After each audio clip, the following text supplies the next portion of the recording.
Hello and welcome to the Chicane Podcast, where we discuss all things in the sim racing world. I'm your host, Jason Rivera, and I'm joined here again by Mr. Eric Kelly. How are you doing today, Eric? Doing good, man. Off work, sun's shining. I can't complain. Sun is shining, man. Yeah, man, it's actually pretty good weather here. I did some things around the house and preparing for some family to come over. What's going on over there? Same old, man. I got the girls full of activities this week between that and stuff I got going on. Planning a golf tournament, planning a whiskey run. We're busy over here, man.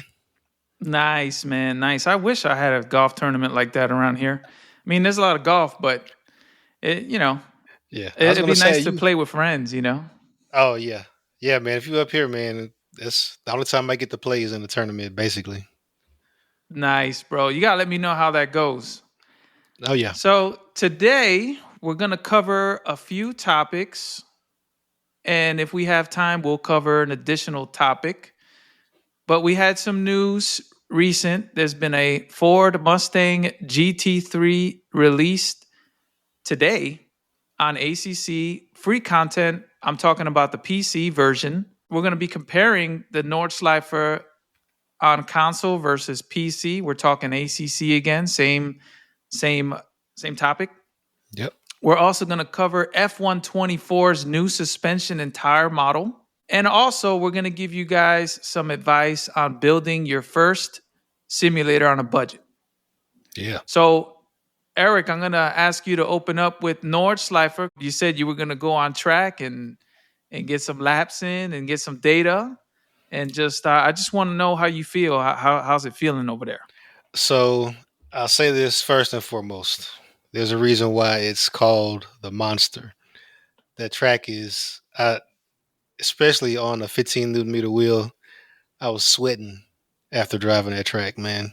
It's a monster. So I It's a drove it beast. on ACC on PS5. We recently got it last week, and I drove it on GT7 on PS5 as well.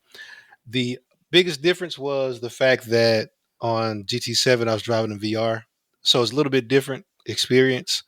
But the key differences I'll say with ACC are just the driving mechanics and the sound. Like it might not seem like it makes that big of a deal, but just the sound, being able to hear more what the car is doing. I can hear the back left tire locking up or losing grip or something like that.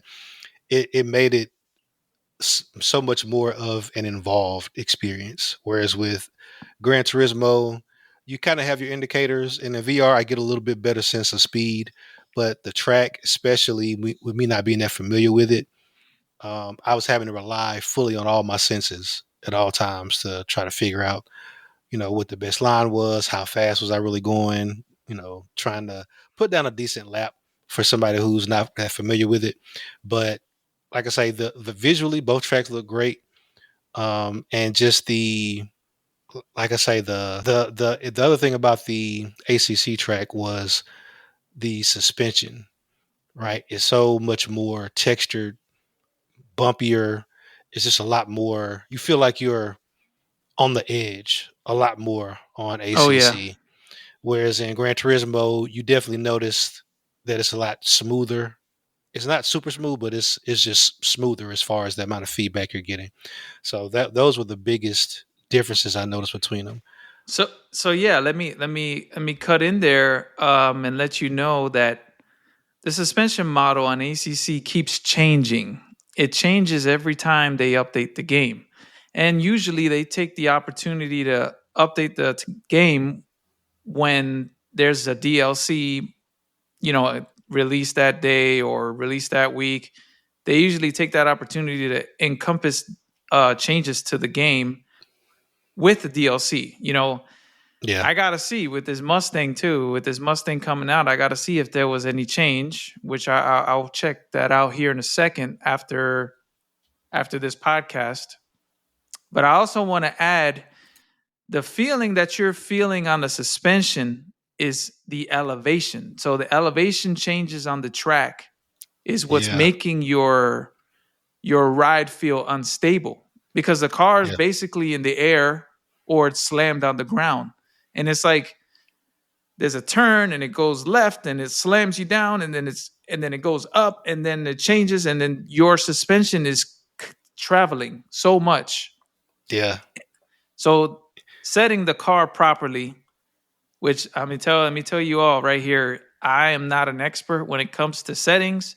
I rely on paid setups and then I make some adjustments here there, but there's a lot going on this track and it takes 9 minutes, 8 minutes if you're fast to get just one lap in. That's Yeah. a lot of track time to get data and to get the suspension to feel just right. Yeah. Especially, and that's if you not spinning out the whole time and having to recover and all of Right. that. That's if you on track moving the whole time. Those are decent lap times. It might take you 10, 12 minutes to get around if you Right. running And off then track and all that stuff too. So yeah, it's a dedication for sure. definitely, man. And the other thing we're not thinking is when we test these cars and you go one lap, two lap, there's no cars on track. The track conditions are perfect. They're optimized. There's no damage unless you crash. There's no tire wear because to get those tires to wear fast enough, you have to be on track for a while before you start to notice the wear on the tires, and then that changes the handling all over again. You know what I mean? So it's a beast. Yeah. They call it the beast. Yeah. And you hit it on the head with the elevation changes because that was one of the things where you always see, especially in VR on GT7, I can see, okay, I'm going up a hill and I got to brake. And there's a difference between going up a hill and breaking into a turn and coming over a little crest. And the nose of the car is already forward. The front tire is already loaded up. I got to pay attention to that. But then in the Nordschleifer, they're bank turns. So you dip down and then your car's turn and then you come out, level out. And so it's a lot of, like you said, it's a lot of suspension work in there. It's a And lot of traveling. Yeah. yeah. And so that, I think that's what kind of made the sounds even more important in ACC was being able to hear all that stuff too. The tires slapping and you can hear the texture. You hear you're not going over perfectly smooth Right. ground. So Yeah, you also feel it as well. You know, you feel it in the yeah, yeah, wheel. So my wheel is dynamic, and well, all DDs are dynamic. So when there's when there's a change, when your front tire is on the ground, you definitely feel when they're on the ground. You feel the wheel tighten. Then it gets real loose when the suspension is fully uncompressed to when it's compressed. Add that with the um, tires, the brakes, the temperature. It's a lot. It's a lot going on that track, man. It's a lot, and yeah, it's beautiful. I love the yeah, graphics on that track. Our yeah, artwork is designed as part of the Nordschleife. I don't know if you noticed the background, all the tatted, the markings on the road. That's the Nordschleife track, or yeah, one of the corners. yeah. Yeah, it's a beautiful track. It is. It is indeed. So comparing that to the console on the, from PC to console, on the PC side of things, there's a little more fidelity because the wheel has access to more data. DD wheels on ACC have a 400 megahertz, I believe it's 400 megahertz of fidelity feedback. I'm not sure what the number is on console. I'm pretty sure it's locked to 60. iRacing, which is considered one of the most realistic driving simulators ever, is only capped at 360 megahertz. I think Eric is fact checking me right now. So differences are massive.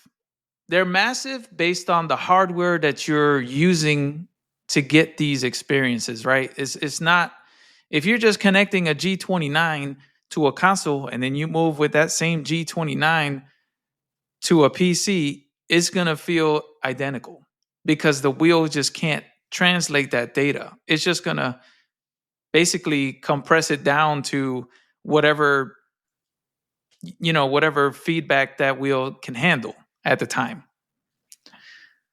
So anyway, yeah, the Nordschleife, uh, they have a 24-hour race.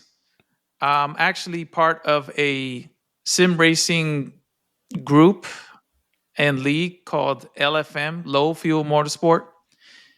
You need a license to get into low fuel motorsport. And in addition, if you want to race the Nordschleife, you need another license just to race on this track. That should tell you. Yeah, that's serious. You got to do 3 consecutive laps at a certain time, which I will get that time here in a second. And they must be clean laps. And I believe it was 8 minutes and 30 seconds. I got to find out the actual hard Mm, the hard times, but 8:30s. yeah. 8:37, I believe, is the time, Eric. Yeah, I'm not seeing that time no time soon. Yeah. No time Yeah. soon. No, I mean you'll get there. You just have to drive it more, and Oh it's yeah, a yeah. it's choose your weapon on that track. So I'm a McLaren 720S guy. I don't Mhm. run that car on this track because it just doesn't handle well. So I use the Ferrari 296. So that's a Okay. hot tip for you. Try out the 296 Okay. um, or the Bentley, I believe. I think one of the Bentleys, or the other option that people like to use is the Aston Martin GT3. Those are Okay. the 3 cars. Those are the 3 top cars that are recording record lap times at the moment with the current meta setups that are Okay. available today. Yeah. So no Porsche in there, huh? That's interesting. So the Porsche, man, it's just the torque on the Porsche. It's just A death trap. ridiculous. Yeah, I feel It, you. it's ridiculous. It's a Yeah, beautiful sounding car, though, the Porsche. yeah, yeah. I But haven't if you hopped in the can, Ferrari though, because on GT7, the 458 Italia, that thing is a rocket ship. oh yeah. I So the love it. good thing about um, Ferraris, most of them, is that they corner better, and that's what you want. You want a car that can corner better and take corners at higher speed. Yeah. The McLaren is a heavier vehicle. It turns heavy, but it's stable. It's a very smooth ride. That's why I like the McLaren. Okay. And it's not the fastest in the straights. Same with the Ferrari. You know, the fastest straight line car is the Porsche Makes sense. until you get to a corner Yeah. or a chicane. Which is crazy because that's what they kind of, the 911 is, that's kind of their heritage is, not necessarily being the fastest in a straight line, but handling and all of that. But that's Well, interesting. in GT3 is a different story, man. I mean, Yeah. in the GT2 series, which I really don't race on the GT2, but in the GT2 series, the Porsche is king. This is just the way it is. It's weird. Yeah. That's all about we're going to cover today on the Nordschleife track. And as things change, as things move on, we'll update you all on those things. And we're about to jump into the next segment, which is the new F121 game that's releasing at the end of May. Yeah. And we have a supposedly new suspension and a supposedly new tire model. So, Eric, if you can open that up for us here and let us know what the changes are. Yeah. So apparently, supposedly, the new suspension model is going to allow you to have a new kinematic system. It says it's supposed to improve the sensation of weight distribution and center of gravity for a more realistic experience. They also changed some of the spring and damper forces. Supposedly, that's going to give you better load in all the corners.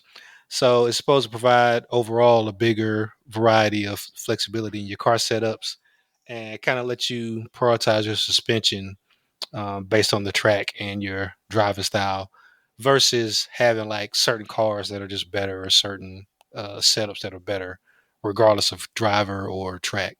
So that's kind of the high level takeaway from the F124 changes. Right. And to be honest with you and everyone here listening, take these changes with a grain of salt What? because this game, and I'm gonna throw them out there. Yeah. This game is an EA game. And if Yes, you know sir. anything about EA, it's all a marketing fiasco until the game comes out. And then you Mhm. realize that the game is not that good. Or they're talking about they're talking about suspension and a new tire model. That might equate to the car slightly moving in a different direction. Or maybe they'll have a gimmick here and there where you can turn a switch on to make the cockpit shake, but you're not really feeling this in the wheel. Are you? You know what I mean? So take Yeah. this with a grain of salt. I support the F1 community. I'm a big F1 fan, and it's just it hurts because they are the only EA owns the license to F1, so no one else can make these types of games, right? You can't have a Formula One car with my favorite driver Alonso and you can't drive on any other simulator. Well, this is technically not a simulator; it's a simcade. No Yeah. offense to anybody, but that's just the facts. You know what I mean? For it to be a full blown simulator, I need a little more. Yeah. I need a little more. So I don't know. What are your thoughts on that, Eric? What are your thoughts on these changes, supposed changes, this marketing, promotional thing to get people to buy is what they're doing. They're getting you to buy. So I want to hear your thoughts on this. So you took the words out of my mouth as I was kind of getting up to speed on it. It sounded just like some of the stuff they said for Madden and just some of the other fiascos where they kind of tout all these changes and they're going to improve this and revolutionize that. And it comes out and everybody's like, this is the same game from last year. And so I haven't played a lot of, well, actually, I haven't played 23. 22 actually was free for PlayStation owners a couple of months back. So I did Eh, download and install that and played around with it. I'm not as into F1. Just I like watching the show on Netflix, and like watching some of the races. But as far as actually having experience, playing around with the Simcade or anything like that, I don't have much experience there. So as far as what these differences mean to me or my impression of them is very little. But then mm, throwing EA on top of that, I'm like, you got to show me the money. Like somebody needs to right. drive and post a video, or you need to drive it and tell me, hey man, this is the real deal. Until then, it's just all smoke and mirrors. Right. So I mean, and like I said in the previous episode, in our first episode, we have a third host here, and he is predominantly F1. He's an F1 fanatic, so he Mhm. can give us a little more data on these games. We just wanted to cover, stuff that's coming out soon, so that way you're aware. And I'm just giving everyone fair warning that EA will take your money and straight up lie on some things. You know what I mean? Same thing Yeah. they did with WRC. They promised us triple screen support. The game comes out. There's no triple screen support. There's a stretched out image, if you call that triple screen support. And then here I'm gonna bring this up, and when Jeff, which is our third guest, when he hears this, he's gonna crack up. There's no mouse support, and hear me loud and clear, for any of the, there's no mouse support for F1 games. You have to use a keyboard, and a lot of us that have simulators are trying not to use our keyboards. Like, I got rid of my keyboard. It's on the side of my rig. I don't even have a keyboard tray because it's a dedicated simulator. It's a driving simulator. Yeah, there's no mouse support. So Install it right now. that's how do you do that? You're removing functionality at that point. No, so they expect you. It's because the game's technically not made for PC. It was made for console. And they want to Yeah. assume that you have a controller. And the UI is built around a controller. Like, there's no mouse pointer. It doesn't work. And it's annoying. There's a Yeah. lot of annoyances on F1, which we can go into more detail when Jeff comes around, because it sucks, man, because I'll tell you why it sucks. It sucks because we're fans and we want something Yeah. proper. and we Yeah. have to rely on mods or a game that can simulate or make kind of like make believe that you're on an F1 track, but they have the license, the music, the graphics, the pictures, the career mode, and we're kind of stuck with whatever they give us. And people keep Yeah. buying the stuff. So I mean, if you keep buying this game, Yeah. it's nothing's ever going to change. You know what I Yeah. mean? Because Yeah. sales happen. You know, and sales. And I'm guilty of it myself. I want to support. I don't want the game to just not be made. Is what I'm trying to say. I don't want them Yeah. to say, you know what, F1's not selling. We're going to cut it off. Look what happened to FIFA. They stopped making FIFA games. There's no more FIFA games Yeah. because the sales were tanking. Yeah. And I hate that specifically with EA. Whenever they get a property or they get rights to something, they. I mean, I understand there's no competition, but at a certain point, you got to have some sort of dignity. Because the first thing that comes to mind for me is Madden, and that's a game where people complain year after year, same animation, same problems. I mean, they're just printing money with And Madden. they still buy them. And they Yeah. continue to buy them. And that those very same folks that complain the most Hmm. is the first dude that goes out and hits the buy button. Yeah. I mean, that's like you said, it's sad because you have people that love that game, they love football. That's the only show in town. You can't play football unless you're playing Madden. Right. And so it's like you have to choose between something you love or trying to take a stand.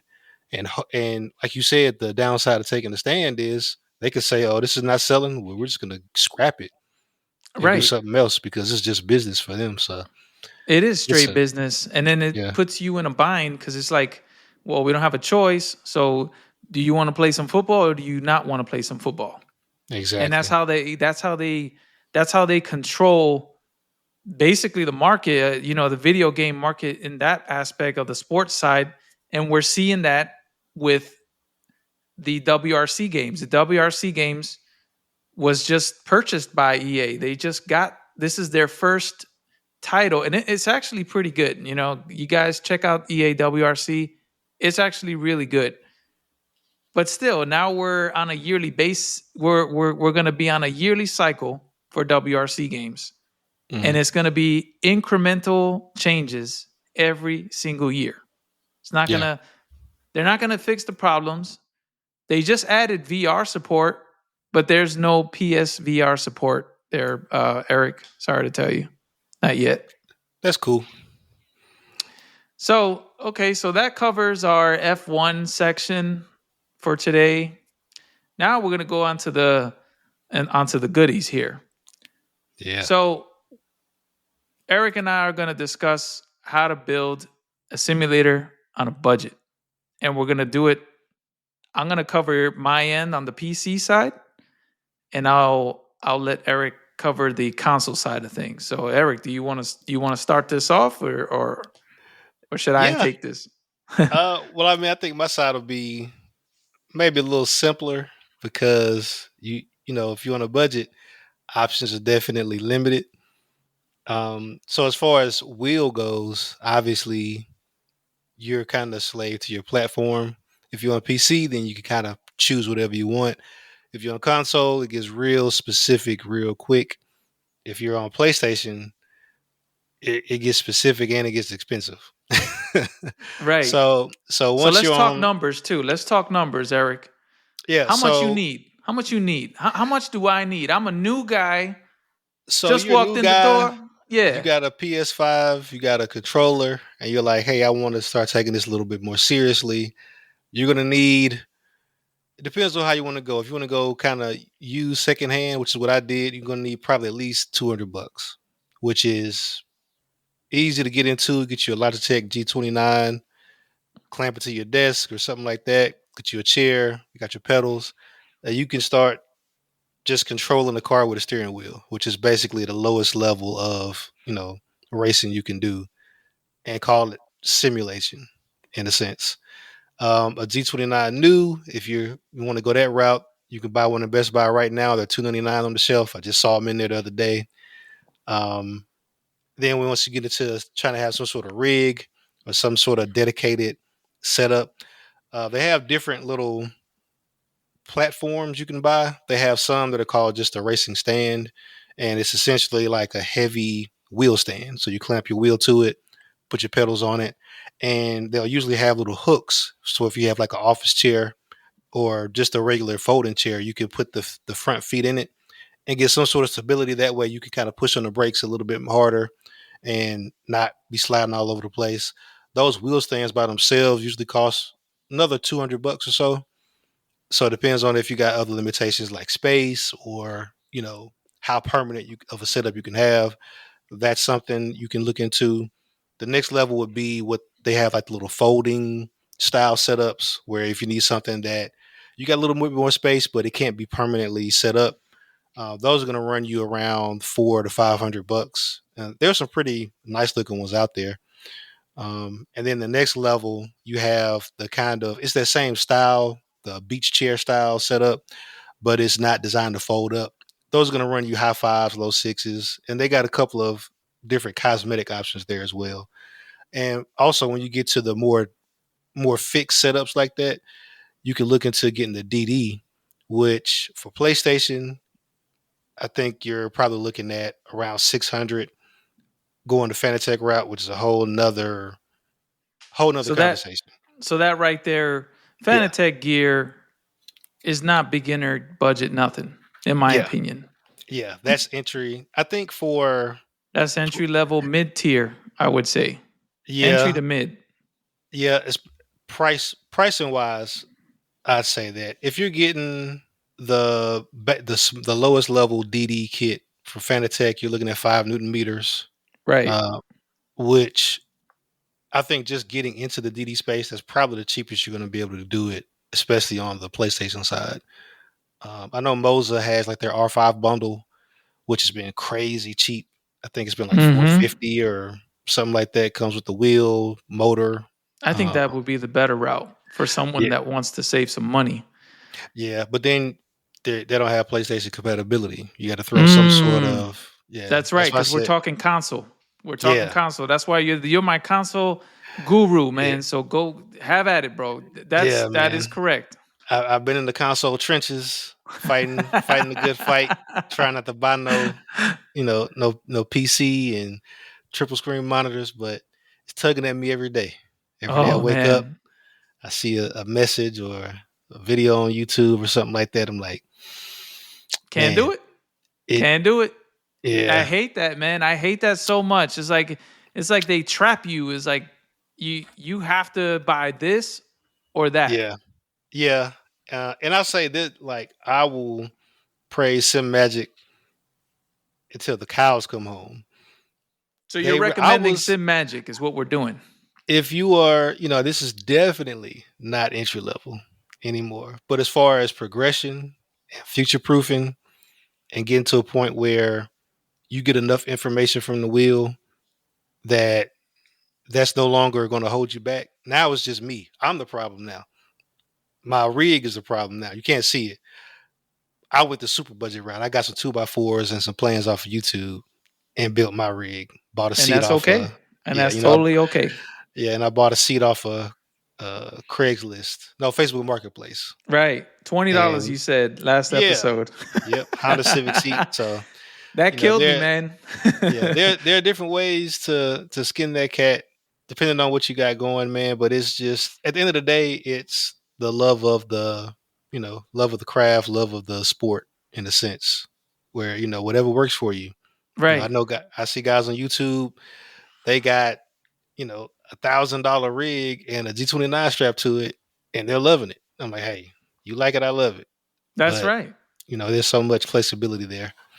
Right. But And yeah, and there's no right way to do it. I mean, if something works for you, it works for you.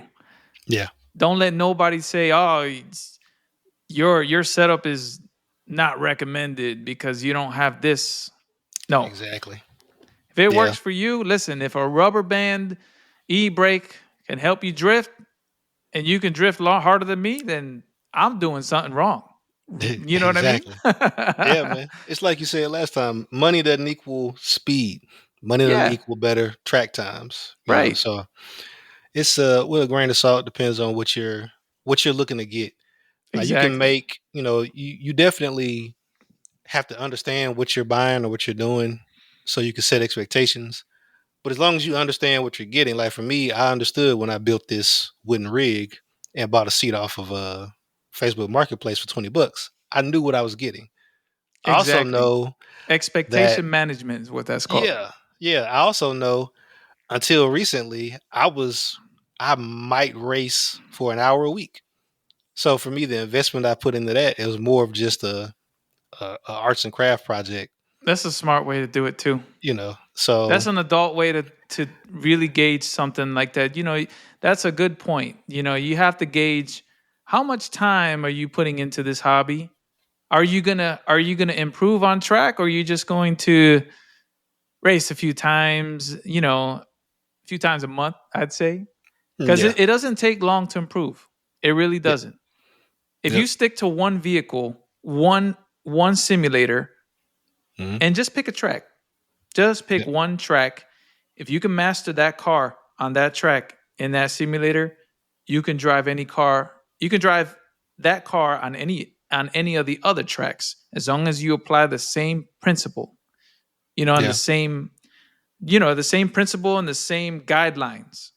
So I'm yeah, gonna break down the PC side, the yeah. Master Race, the GOAT, the Count of Monte Cristo. That's what we're gonna Mm, say here, man. You know what I'm saying?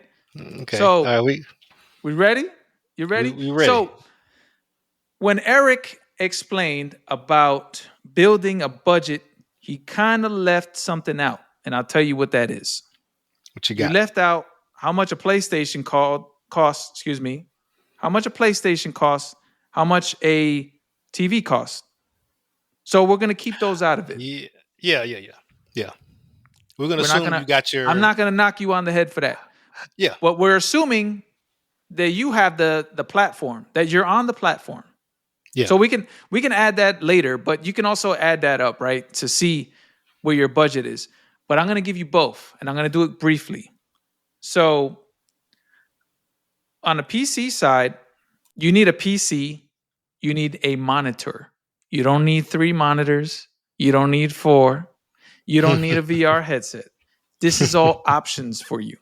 So as Eric said, that he's watching YouTube videos and promotions, and then he's like, "Oh, wait a minute, I'm on a PlayStation. If I yeah, connect this thing, it doesn't know what it is." So on a PC, you have a plethora of options. So to make this one a little short, I would say for a PC, you're looking at least $1,000 to get a decent PC, but you want to buy something that you can grow with. You want to buy something that you can upgrade and expand later. You don't want to be trapped in. So try to get a motherboard that is either the previous gen or the latest gen. I know we're on the AM5 motherboard for AMD currently, and I recommend AMD and AMD CPUs and NVIDIA graphics cards. Those are my recommendations. For ecosystems, SimMagic, I tell you, SimMagic is probably the best option for someone on a budget because it's equipment that you can grow with, right? yeah, So SimMagic wheels come with a wheel with a quick release. Their entire lineup has the same quick release. Their entire lineup has um, the same attachments, if you may. So I think the SimMagic Mini with a wheel, you're looking at about $600 to $700, depending on sales. Wait for Black Friday. Wait for the Christmas. You know, yeah. the Mother's Day that's coming up. So they might drop a sale in there or whatever. So I would say to have some cushion, you're gonna need a rig too, man. So and Yeah, that's a direct that's a drive. very yeah, man. It's expensive. So you want something that you can grow with, right? I don't want to recommend on this podcast that you go out and buy a beach chair because no one's gonna buy the good luck selling this beach chair. Good luck selling it. You know what I mean? So Yeah, your most important piece, the most important piece of your rig is the platform that it's on. Because if you have a platform that's built like a tank, then you can add stuff and not worry about these types of things later down the road. Yeah. So a decent rig without a seat, you might want to source out a seat somewhere. The seat can be whatever seat. We can use Eric's advice there to get a seat. You can go to junkyard. You can go to junkyard and get a seat from a Honda or something. But for your platform, I recommend either a Track Racer or a SimLab, and they range from $300 to $400. Their cheapest ones, but their cheapest ones are actually pretty damn solid. They're solid rigs. They're built to withstand the high forces of a direct drive or anything you're putting on it. So, with that said, my recommendation for a budget from starting from zero, no PC, no wheel, no pedals. I didn't mention pedals. So your pedals, SimMagic pedals. Get the two, the same ones that Mr. Eric Kelly got. I would recommend. P1000s. How much those run you again? So they were normally like $469 or something like that, but I got a discount. It was like $20 or $30. I can't remember if it was because I bundled it with the wheel and base or whatever, but for the upgradability, when he talks about something where you're not locked in, I mean, these pedals, they feel like they belong in the car. Like the build quality, the fit and finish on them is great, but then the expandability.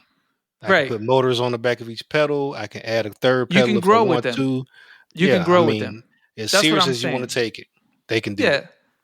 So that's exactly what I'm trying to say. And the setup that I'm saying that I told you guys that I recommend as a budget, it may not seem like a budget, but you got to think, if you buy the cheapest hardware and you build the PC using the cheapest hardware, you're throwing away money.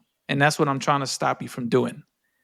It may not seem like this is a budget setup, but it is. And with that said, from experience, I'm just saying, man. I'm just saying.